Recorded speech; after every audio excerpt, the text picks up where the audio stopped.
I think the other cautionary note in this report is that the jobs added were primarily people being called back to work, and secondarily, the addition of maybe some 238,000 temporary government jobs for the census. That's the second point. And the third point, we went from 4.8 million being added in June, 1.7 in July, now to 1.4.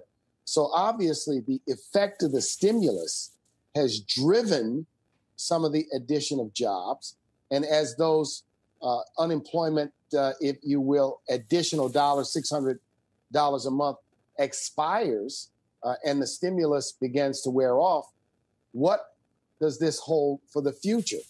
So it speaks to the need for continued stimulus. Let's not forget that the government's significant addition of trillions of dollars to the economy has been an important element in people being called back to work and the increase in consumer spending, which is gradually coming back. So there ought to be a cautionary note on this report because this report portends, I think, some tough and continued difficult days ahead.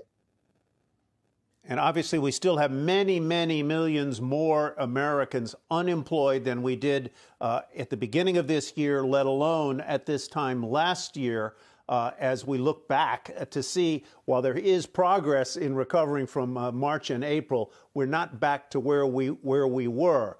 Let's drill down a little bit on minority reemployment and unemployment, because some of those jobs have not come back as quickly as others and may not come back as the hospitality sector, where some of the minority jobs are concentrated, and other areas, maybe including healthcare, where some of those jobs are concentrated, have not bounced back as quickly. So with respect to that, the black rate is at 13%, but the real unemployment rate is at 14%. And what that means is those that are in part-time jobs who want to work in full-time jobs, when you add them in, I think the black unemployment rate may be closer to the high teens or 20. The white rate at 7.3% is still higher than it's been historically over the last several years. And at 10%, the Hispanic Latinx rate remains higher than the white rate, but not as high as the black rate.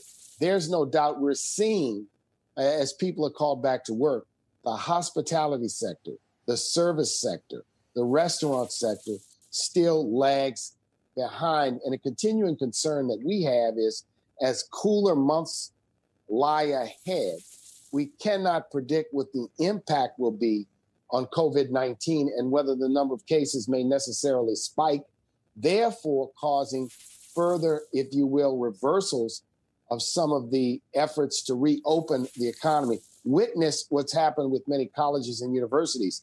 Many have tried to come back. Some have had to put the brakes on it rather quickly. So we've got to look at this report in the context of what's happened over the last several months and the uncertainty of the months ahead.